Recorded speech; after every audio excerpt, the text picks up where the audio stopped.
Sutra teratai yang menakjubkan. Bab 17, Pembedaan Jasa Kebajikan. Shinfasyang Sutra Teratai, episode 1597. Menjalankan praktik sesuai sutra adalah membangun stupa mustika. Pada sepenggal naskah di bab kemunculan stupa mustika, kita bersungguh hati mengingat kembali.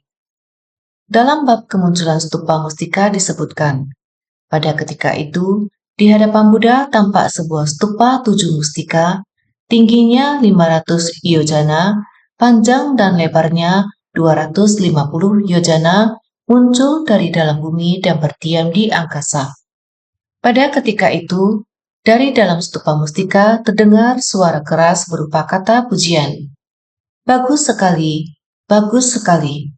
Bhagawan Sakyamuni dapat menggunakan kebijaksanaan besar dan setara untuk mengajarkan ajaran Bodhisattva, dilindungi dan diingat selalu oleh para Buddha. Sutra teratai ini dibabarkan kepada persambuhan agung. Hadirin sekalian, apakah masih ingat? Ini membuat kita lebih jelas memahami Sutra teratai merupakan sutra yang sangat penting dalam kehidupan Sang Buddha.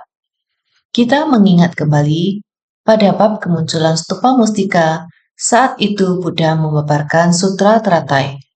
Meskipun masih berada dalam aspek jejak, kita mulai melihat bahwa Buddha ingin membimbing kita agar dengan segera memasuki pengetahuan dan pandangan Buddha. Untuk memasuki pengetahuan dan pandangan Buddha, kita harus memiliki keyakinan dan pemahaman yang mendalam. Meyakini dan memahami secara mendalam bahwa setiap orang pada dasarnya memiliki sifat hakiki tatata. Semoga kita dapat menghayati niat Buddha. Oleh karena itu, pada bab kemunculan stupa mustika, Buddha bersungguh hati untuk menuntun kita. Ketika Buddha membabarkan Dharma, Buddha Prabhutaratna dan stupa mustika muncul. Stupa mustika muncul dari dalam bumi. Ketika muncul dari dalam bumi, stupa muncul dari dalam bumi juga sudah dijelaskan secara rinci kepada semua orang. Kita sudah mendengar begitu banyak sutra, seharusnya dari dalam batin kita, tatata juga seharusnya sudah waktunya muncul. Ini merupakan sejenis deskripsi dan perumpamaan. Jika kita memiliki keyakinan dan pemahaman yang mendalam, dengan sendirinya lahan batin kita telah mulai dibuka secara luas.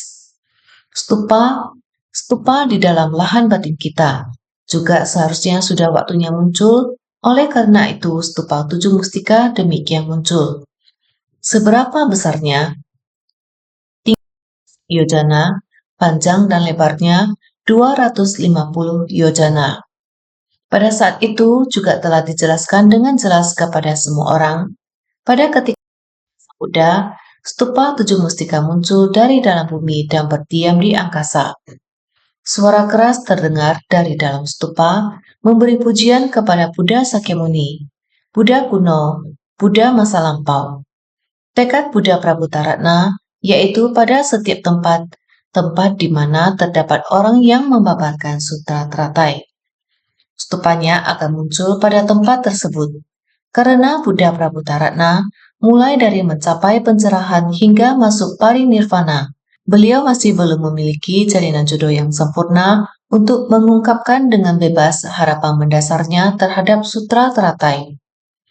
Oleh karena itu, beliau membagikan tekad dan membangun ikrar bahwa pada tempat manapun sutra teratai dibabarkan, beliau akan tiba pada tempat tersebut dengan memunculkan stupa untuk memberi saksi.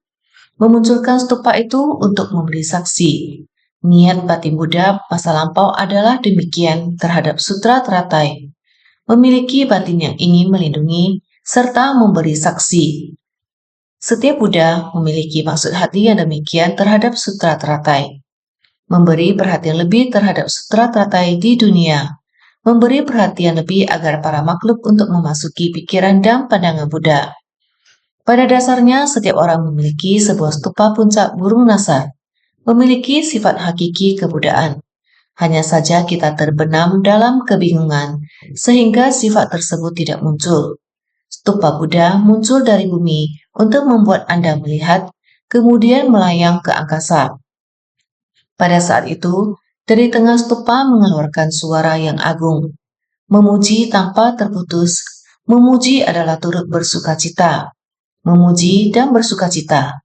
Sukacita pada saat Buddha Sakyamuni yang ketika itu membabarkan sutra teratai sehingga beliau memuji Buddha Sakyamuni. Dapat menggunakan kebijaksanaan besar dan setara untuk mengajarkan ajaran Bodhisattva. Sutra teratai mengajarkan bahwa setiap orang memiliki sifat hakiki kebudaan. Buddha ingin agar semua orang mengetahui bahwa selama mereka memiliki keyakinan dan pemahaman yang mendalam, setiap orang dapat melihat sifat hakiki kebudaan yang terdapat pada diri sendiri. Memahami bahwa setiap orang dapat mencapai kebudaan. Untuk mencapai kebudaan, kita harus menjadi bodhisattva. Untuk mempraktikkan jalan bodhisattva, inilah cara yang dilakukan oleh Buddha masa lampau, Buddha saat ini, tentu saja Buddha di masa akan datang juga akan melakukan hal yang sama.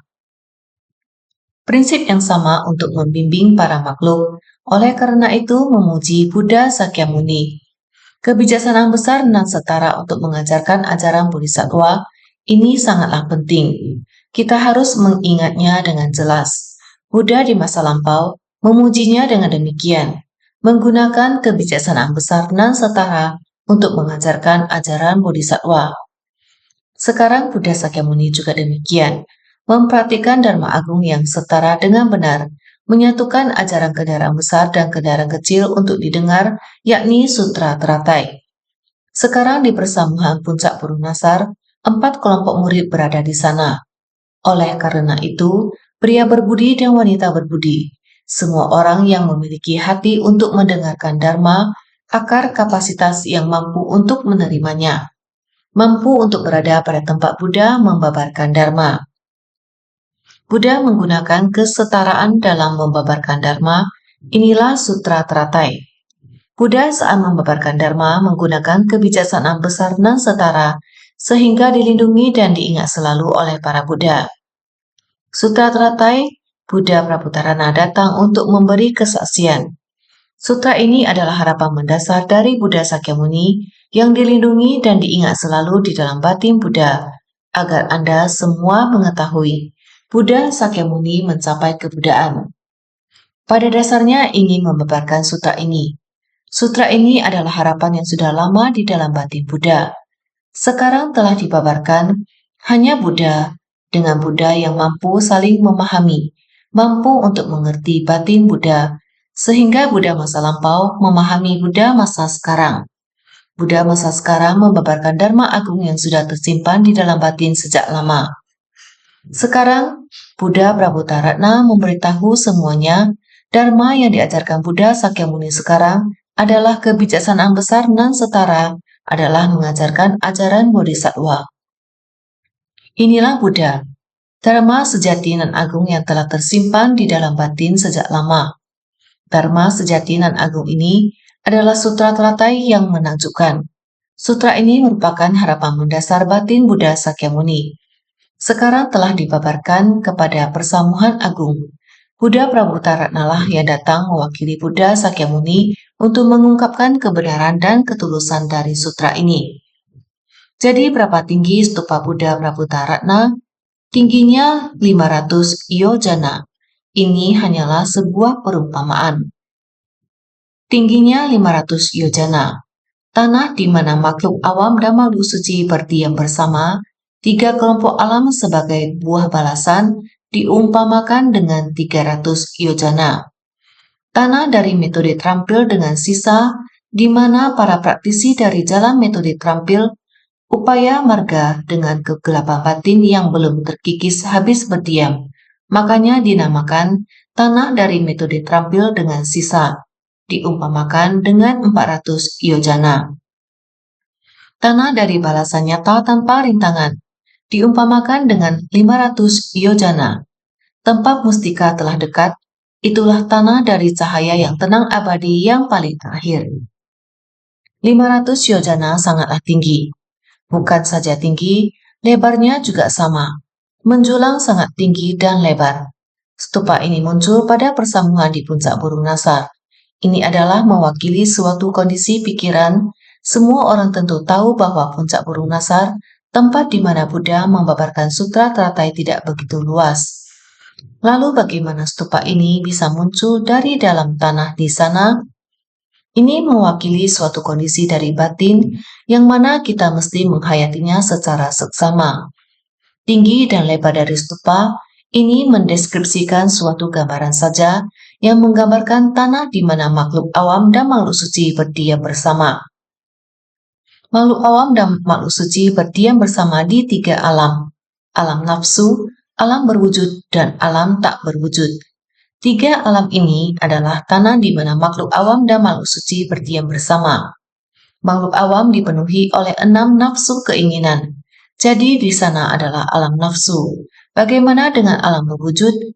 Para praktisi memulai pelatihan diri untuk melenyapkan 6 nafsu keinginan.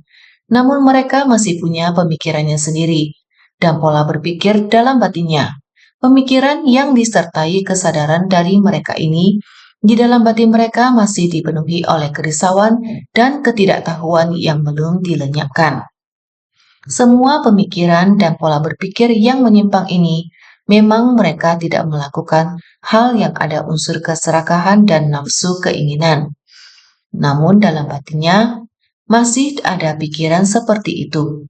Ada pula praktisi yang sudah melenyapkan nafsu keinginan, sama sekali tidak memikirkan nafsu keinginan dari makhluk awam. Mereka juga tahu bahwa dunia ini tertutup oleh ketidaktahuan. Mereka berupaya keras pada pembinaan diri mereka, namun mereka masih memiliki delusi. Masih ada kerisauan, ketidaktahuan, dan delusi. Delusi ini masih ada. Jadi, meski ini semua bagian dari alam tak berwujud, namun mereka masih belum mencapai pemahaman yang jelas. Meskipun mereka juga sedang membina diri, kesimpulannya adalah tempat berdiam bagi para makhluk dari 5 alam kelahiran adalah sama-sama dalam 3 kelompok alam. Pelatihan diri ada banyak jenis. Di dalam dunia yang seperti ini, semua orang harus menampakkan langkah pertama mereka. Sang Buddha juga datang dan pergi di dunia sejak tingkat makhluk awam mulai membangkitkan tekad untuk melatih diri, untuk melenyapkan nafsu, menghapus kerisauan batin, membuka ketidaktahuan, dan menghilangkan delusi satu persatu. Demikian terus-menerus bekerja keras melatih diri. Namun setiap kali dia datang dan pergi, tidak pernah menyimpang dari praktik jalan bodhisattva. Sehingga 3 kelompok alam sebagai buah balasan. Dia masih terus datang dan pergi seperti ini. Maka di dalam kitab Jataka Sutra, dari kehidupan ke kehidupan ada sebab, ada kondisi, ada buah, ada balasan. Ini adalah sutra Buddha yang sangat banyak. Kita melihat ada sutra yang tidak selesai. Karena Sang Buddha mempunyai sutra yang tidak selesai dibabarkan. Semua kelompok dharma ini berada di dalam 3 kelompok alam. Ajaran dharma, hukum sebab akibat memang seperti ini. Sangat banyak dharma yang bisa dibabarkan, jadi tanah dari metode terampil dengan sisa.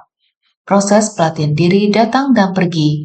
Metode terampil dengan sisa ini belum mengikis kerisauan, ketidaktahuan, dan delusi.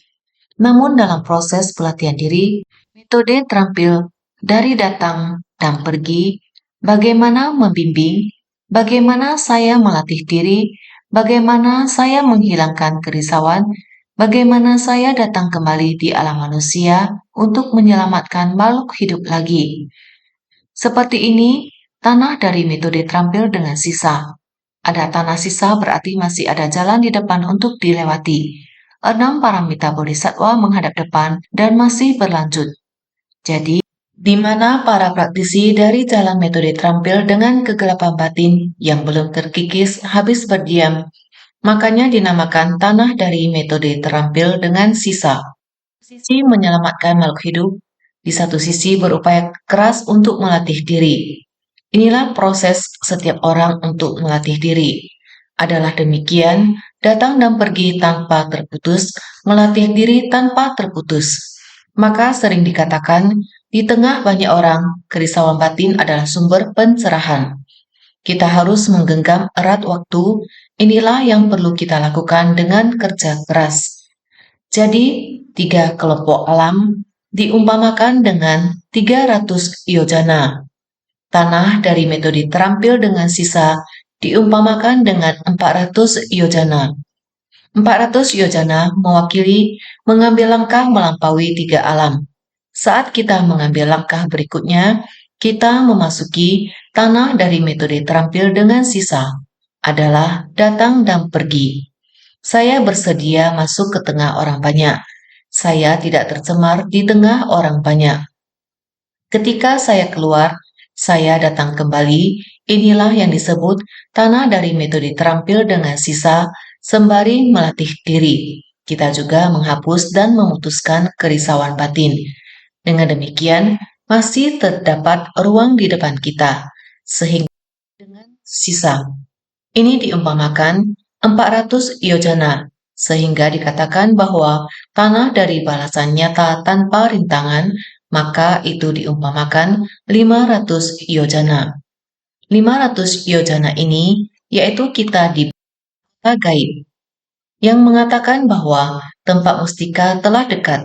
Meskipun telah melalui banyak jalan yang berbahaya, batin kita jika tidak dijaga dengan baik, tanah dari metode terampil dengan sisa, kita datang dan pergi dari kehidupan ke kehidupan. Jika sekali saja kehilangan niat pikiran, kita akan berada di dalam 3 kelompok alam lagi. Di tempat tersebut bertumimbal terus sudah sangat tidak mudah karena telah terlepas dari 3 kelompok alam hingga ke tanah dari metode terampil dengan sisa. Tahu bahwa saya telah datang dan pergi di tengah orang banyak, tetapi di tengah orang banyak ada sedikit hal tak terduga yang terjadi. Dengan demikian kerisauan dan kegelapan batin datang kembali, menciptakan kemarahan. Maka ini harus kembali lagi. Oleh sebab itu kita harus tiada henti untuk terus melatih diri, tekun bersemangat dan terus maju. Bab perumpamaan kota gaib itu adalah mengatakan bahwa telah mengalami sangat banyak jalan yang berbahaya. Harusnya masih ingat, jalan berbahaya ini telah dijalani semuanya.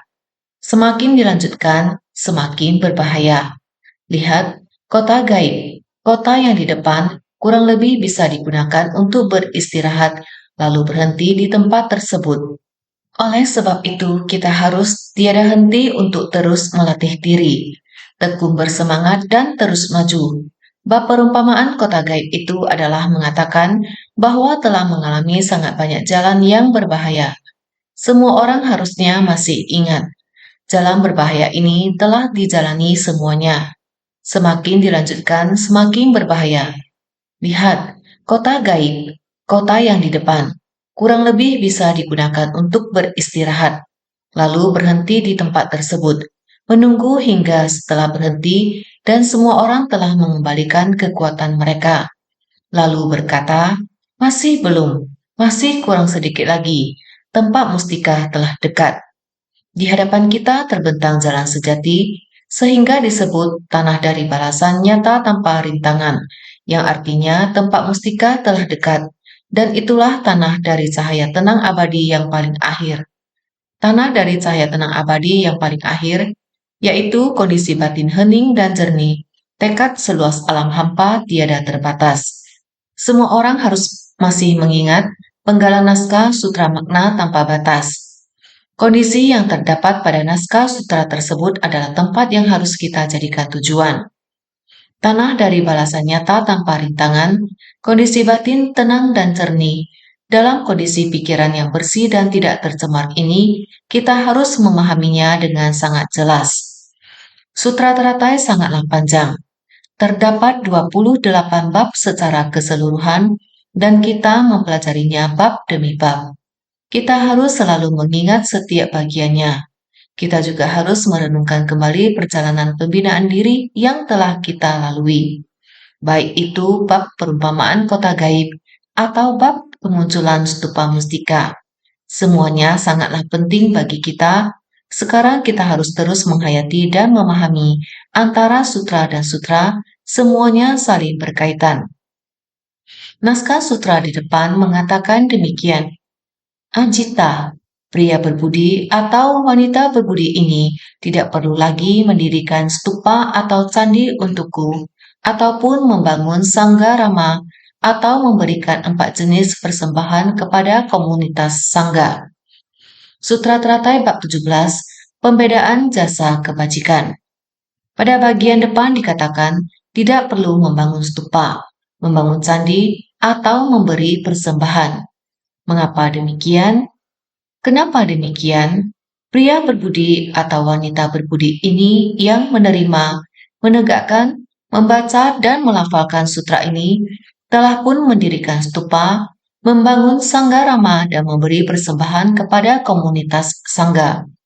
Sutra Teratai bab 17, pembedaan jasa kebajikan.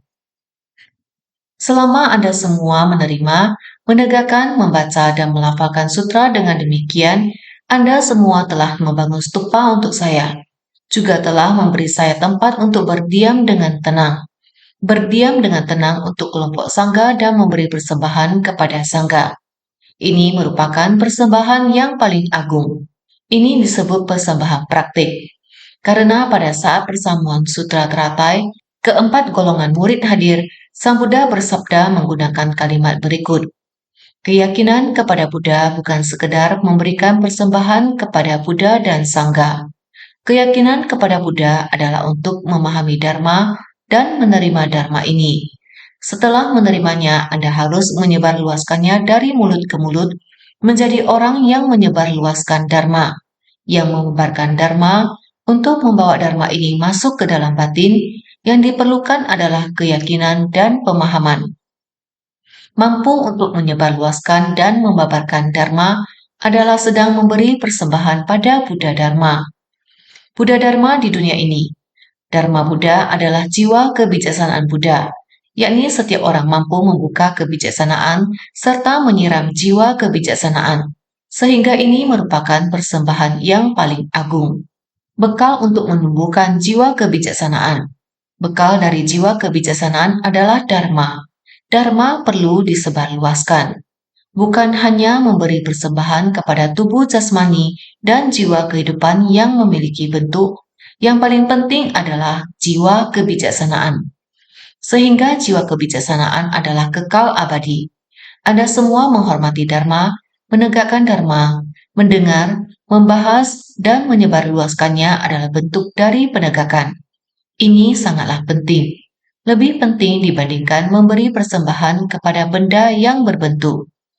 Oleh karena itu, Sutra Teratai adalah keseluruhan tubuh Buddha, adalah jiwa kebijaksanaan Buddha. Sehingga kita semua harus lebih fokus, bahkan Buddha Prabhutaratna memberikan kesaksian akan sutra ini. Buddha kuno datang memberi kesaksian kepada Buddha masa sekarang. Sehingga sekarang kita seharusnya mendengar Dharma, menghormati Dharma, dan menegakkan Dharma. Ini sangatlah penting. Mari, penggalan naskah sutra selanjutnya, kita harus bersungguh hati, membahas bagaimana apabila kita menegakkan sutra dengan baik, tidak perlu memberi 4 persembahan. Secara khusus membangun stupa dan membuat vihara arama tidak perlu lagi. Juga tidak perlu memberi persembahan, yang paling penting adalah rasa hormat yang tulus. Penggalan naskah sutra selanjutnya kembali mengatakan, itu bagaikan telah mendirikan stupa 7 mustika bagi relik Buddha, tinggi dan luas, mengerucut secara perlahan-lahan hingga mencapai surga Brahma. Banyak umbul, tirai dan lonceng permata bergelantungan padanya. Juga ada bebungaan, dedupaan, untayan kalung, dupa bubuk, dupa salap, dan dupa bakar.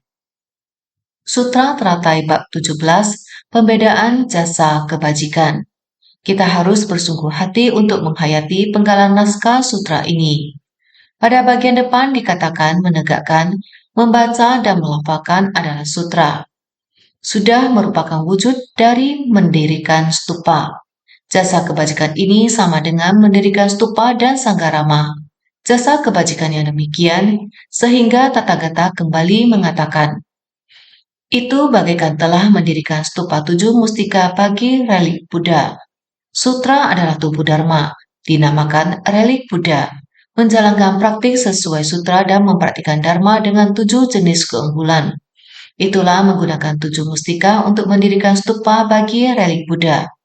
Sutra adalah tubuh Dharma, dinamakan relik Buddha, menjalankan praktik sesuai sutra dan mempraktikkan Dharma dengan 7 jenis keunggulan.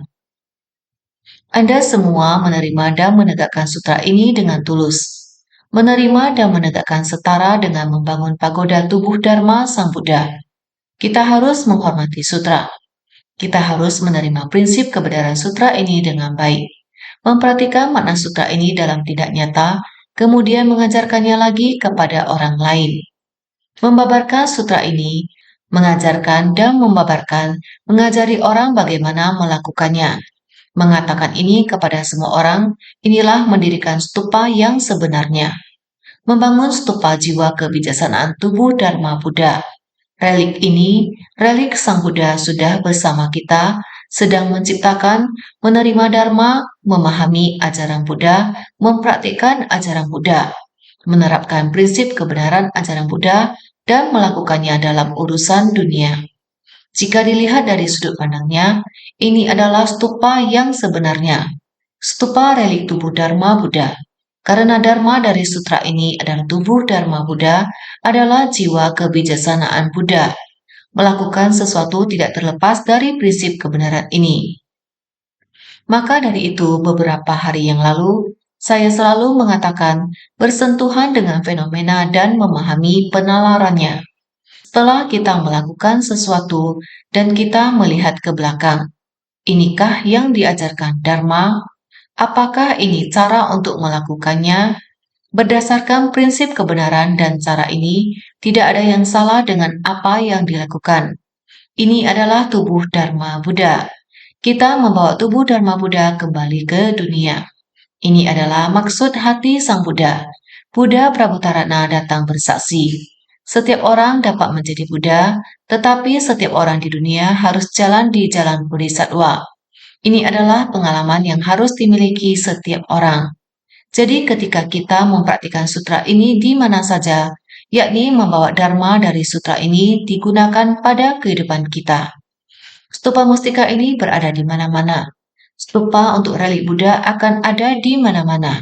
Prinsip ini sungguh harus dihayati dan dipahami dengan jelas, sehingga dikatakan menjalankan praktik sesuai sutra. Menjalankan praktik berdasarkan makna sutra ini adalah untuk dipraktikkan. Mempraktikkan 7 jenis keunggulan. Dengan metode apa kita melakukan urusan di dunia? Bagaimana untuk memadukannya dengan prinsip ini? Kita tahu kita melakukan urusan di dunia berdasarkan prinsip. Batin kita tidak akan memiliki penyesalan. Batin tenang karena tiada melakukan kesalahan, nyaman dan leluasa. Tentu saja, kita harus melatih diri. Terdapat 7 jenis keunggulan untuk dilatih. Ketika kita menerima semua ini, kita akan merefleksi semua hal dan berpikir, apakah ini adalah jalan yang benar untuk ditempuh? Kalau ini adalah jalan yang benar, kita akan merasakan sukacita, damai, dan leluasa. Ini karena kita mempraktikkan kebajikan, telah membangun stupa relik dengan 7 mustika. Keunggulan ini adalah 7 mustika. Kita menggunakan 7 jenis keunggulan untuk belajar bagaimana cara menegakkan Dharma, bagaimana cara bersumbangsi di dunia. Praktik dalam tindak nyata kita, bagaimana mengajar di dunia, bagaimana berbicara dan bagaimana melakukannya. Dengan begini telah membangun stupa relik untuk Buddha, telah dibangun. Inilah yang harus kita mengerti dengan jelas, sehingga disebut bagaikan telah mendirikan 7 stupa relik untuk Buddha. Itu bagaikan telah menerangkan, telah mendirikan stupa untuk memuliakan relik Buddha. Orang yang hanya secara khusus menegakkan dan melafalkan sutra ini sama artinya telah memberikan berbagai persembahan kepada relik Buddha selama kalpa tak terkira. Itu bagaikan telah artinya telah dilakukan, tidak perlu berbuat apa-apa lagi. Asalkan kalian menyimpan Dharma dalam hati, menerapkannya di dunia, praktek dalam tindakan nyata bersentuhan dengan fenomena dan memahami penalarannya, ini artinya telah melakukannya. Ini adalah itu bagaikan telah. Sudah dilakukan. Telah menyampaikan dengan jelas kepada kita Cara seperti ini adalah sedang memberi persembahan. Jadi orang yang hanya secara khusus menegakkan, melafalkan sutra karena adalah sutra ini yang selamanya kita ingat dalam hati. Arah tujuan kita membina diri dijalani dengan mengikuti prinsip kebenaran dari sutra teratai. Jadi kita masih di dalam makna dan naskah dari sutra. Kalian sering melihat kembali untuk menerima dan menegakkan. Ini adalah hendak membuat kita jangan melupakan. Di tengah ini, kita mengamati diri sendiri. Ah, saya ada melakukan seperti ini. Kita seperti ini sama seperti sedang melafalkan sutra. Jadi tidak terpisah dari Dharma. Sama artinya telah memberikan berbagai persembahan kepada relik Buddha selama kalpa tak terkira. Ini adalah bersifat jangka panjang. Kita dari masa lalu, sekarang dan mendatang. Kita harus memiliki niat ini. Di masa lalu kita melalui seperti ini, di kehidupan sekarang ini kita juga masih harus melanjutkan seperti ini. Kita sekarang kembali mengambil arah tujuan sutra teratai ini. Kita harus membangkitkan tekad dan membangun ikrar di masa mendatang untuk jangka panjang. Sutra teratai, satu silsilah yang saling diwariskan. Terus melangkah seperti ini. Ajaran Sang Buddha yang seperti demikian, kita harus memahami seperti ini. Kita juga harus mempraktikannya secara nyata seperti ini. Jadi, tinggi dan luas, mengerucut secara perlahan-lahan hingga mencapai surga Brahma. Secara vertikal mencakup 3 periode waktu, lampau, sekarang, dan mendatang. Dinamakan sebagai tinggi. Secara mendatar membentang ke 10 penjuru dinamakan dengan luas. Dari luas menjadi tinggi, semakin murni dan semakin menakjubkan. Dinamakan mengerucut secara perlahan-lahan. Akhirnya adalah sifat hakiki yang semula ada, prinsip yang murni dan menakjubkan dinamakan hingga mencapai surga Brahma. Stupa adalah demikian. Dasar harus sangat lebar. Semakin tinggi ke atas, membangun stupa juga demikian. Terus disusun ke atas. Oleh karena itu, kita mulai melatih diri. Kita perlu menggunakan banyak ajaran untuk menghayati dan memahami. Terus-menerus menjulang tinggi ke atas. Sudah mencapai surga Brahma. Surga Brahma adalah murni, mentaati sila. Sila, samadhi, dan kebijaksanaan semuanya adalah murni. Ini juga yang baru saja kita bahas. 500 yojana. 500 yojana ini menunjukkan bahwa tempat mustika sudah dekat.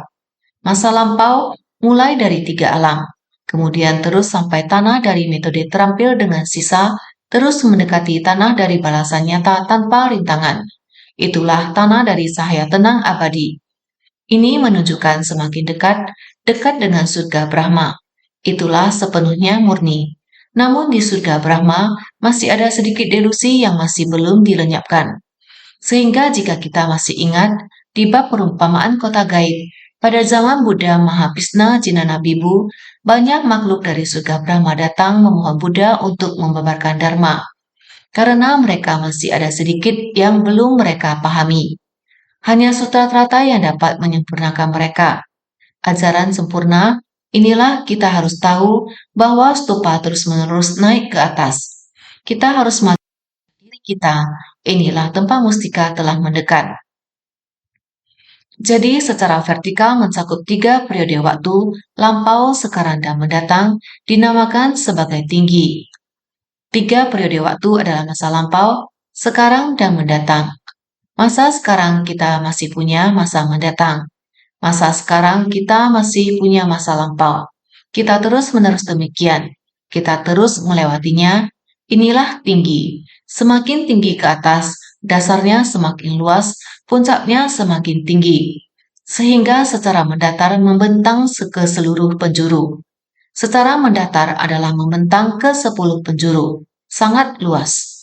Sehingga disebut luas. 10 penjuru telah dijangkau, maka dari luas menjadi tinggi. Terlebih dahulu kita membuatnya luas, kemudian dikatakan tinggi. Dalam melatih diri, kita tentu harus membuat fondasi yang baik. Semakin tekun, maka akan semakin murni. Semakin mendalam, semakin mengerti. Kondisi tersebut akan semakin halus dan menakjubkan. Dharma akan mencakup semakin besar dan semakin luas. sehingga dinamakan mengerucut secara perlahan-lahan. Karena luas, terus melebar dari dasar, terus-menerus menjulang ke atas, sehingga murni semakin menakjubkan. Semakin murni dan semakin menakjubkan.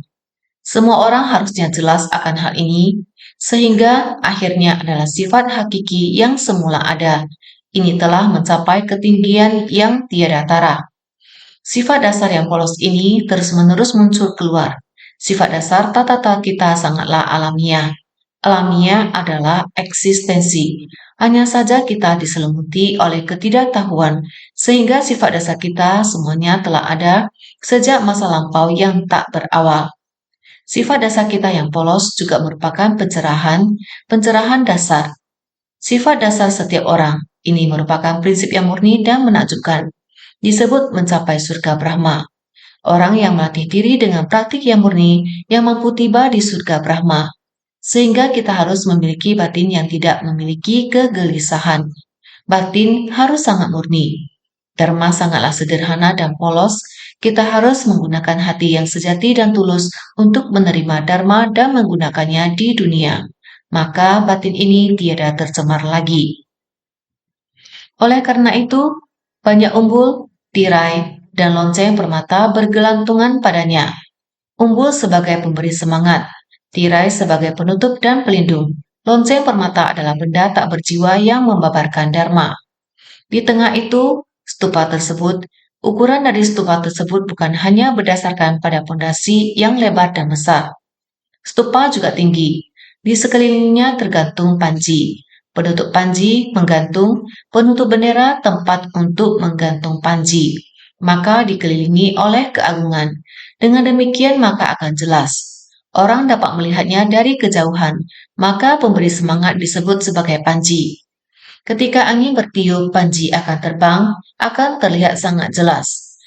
Orang dari kejauhan akan melihatnya, demikianlah kita menghiasinya. Dihias agar orang lain dapat melihatnya, demikian juga pada Buddha Dharma.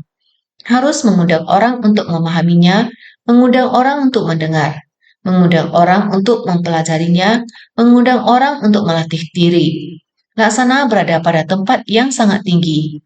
Tujuan dari panji, bahkan tirai sebagai penutup dan pelindung. Stupa mustika ini terus menjulang ke atas, hingga pada bagian atas masih memerlukan atap. Puncak dari atap tersebut juga terdapat pelindung, yakni untuk melindungi. Lonceng permata adalah benda tak berjiwa yang membabarkan Dharma. Semacam ini tidak menggunakan orang untuk membabarkan Dharma, tetapi menggunakan hiasan. Pada waktu yang bersamaan menggunakan lonceng. Lonceng itu digantung di atas stupa. Di setiap sudut, setiap arah dan sudut ada lonceng permata yang tergantung. Jika angin bertiup, maka palu lonceng akan memukul lonceng itu. Loncengnya berdenting secara alami mengeluarkan suara yang halus dan menakjubkan. Lonceng yang ditiup angin dapat menarik perhatian. Banyak orang yang mendengar suara tersebut dan menemukan arahnya, sehingga mereka melihat stupa permata tersebut. Dengan prinsip kebenaran yang sama, ini adalah sebuah perumpamaan. Stupa yang sedang dibangun di dunia harus memiliki ini. Fondasi stupa harus sangat stabil dan terbuka, maka stupa ini akan terus naik tinggi ke atas. Juga harus ada lonceng gantung di setiap sudut stupa. Bungaan, dedupaan, untayan kalung. Bunga melambangkan niat pikiran baik. Dupa melambangkan moralitas baik. Dihiasi secara menakjubkan dengan untayan kalung melambangkan jubah kesabaran. Jadi, juga ada bebungaan, dedupaan, untayan kalung. Bunga melambangkan pikiran baik. Dupa melambangkan moralitas baik. Untayan kalung agung dihiasi di sekeliling area tersebut adalah menunjukkan kita harus memakai jubah kesabaran. Sangat banyak hal pada saat ini tidak boleh katakan, cukup bersabar sajalah. Sering terjadi hal seperti ini. Singkat kata, kita harus bersungguh hati. Maka adanya dupa bubuk, dupa salep, dan dupa bakar ini adalah wewangian. Yang tadi adalah yang dapat dilihat oleh mata. Yang sekarang ini seharusnya adalah yang dapat dirasakan oleh tubuh. Yang kita rasakan dari luar, wewangian itu suasana yang dirasakan. Oleh karena itu ada dupa bubuk. dupa salep, dan dupa bakar. Dupa bubuk, dupa salep, mengoleskannya pada tubuh untuk membersihkan kotoran dan melenyapkan kerisauan membakar. Dupa bakar, menjauhkan nyamuk dan melenyapkan hawa sesat. Dengan keyakinan benar dan pikiran benar, tekun dan giat bersemangat serta merenungkan dengan tenang, jasa kebajikan yang dipupuk akan mengharumkan segala sudut di sekeliling. Dupa bubuk, dupa salep berarti membersihkan kotoran. Ada bahan pewanginya digiling, ada pula yang dijadikan salep. Sehingga suasana dupa ini membuat semua orang merasa sejuk. Membakar dupa bertujuan untuk mengusir nyamuk dan mengusir roh jahat. Orang zaman dulu biasa bilang kayu gaharu, batang kayu, dan lain-lain, kayu cendana. Hal ini dapat menenangkan pikiran, dan pikiran ini dapat menjadi lurus. Dengan keyakinan benar dan pikiran benar, tekun dan giat bersemangat, serta merenungkan dengan tenang. Artinya kita perlu menyesuaikan tubuh dan pikiran kita sendiri seperti halnya membakar dupa. Dupa ada yang seperti obat nyamuk bakar dan lain-lain. Bau dan rasanya akan membuat nyamuk takut dan lari. Bagi hati manusia kita, secara alami pikirannya akan tenang. Ketika pikirannya sudah tenang, itulah keyakinan benar, dan keyakinan kita adalah benar, dan juga membuat tubuh dan batin rajin giat bersemangat. Baik-baik merenungkan prinsip kebenaran Dharma dari duniawi dan non-duniawi. Dengan tindakan nyata di dunia, ini adalah jasa kebajikan yang dipupuk, akan mengharumkan segala sudut di sekeliling. Kita akan mengharumkan, begitu aroma wewangian dinyalakan. Wewangian bukan hanya di sekitar kita semua orang dan juga wewangian sampai pada luar. Batas wewangian selalu dalam batas itu. Hawa harummu berapa besar, ruang lingkupmu disebarkan berapa besar juga. Sehingga kita ini dupa bubuk, dupa salep, dan dupa bakar.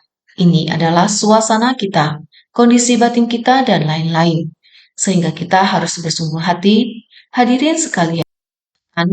Kekuatan cinta kasih selalu titik awal bergeraknya dari batin.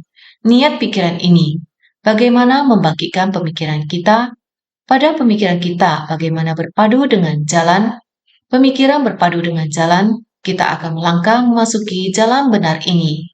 Sehingga bila dapat mendekati orang yang telah mencapai jalan, jadikan sebagai teladan untuk mengoreksi diri. Walau kita sudah melangkah di jalan ini, pemandangan di jalan ini, kita harus tiada berhentinya mengenang kembali. Mengenang kembali, kita periksa kembali ke jalan yang pernah kita lalui. Jalan ini apakah demikian ditapaki?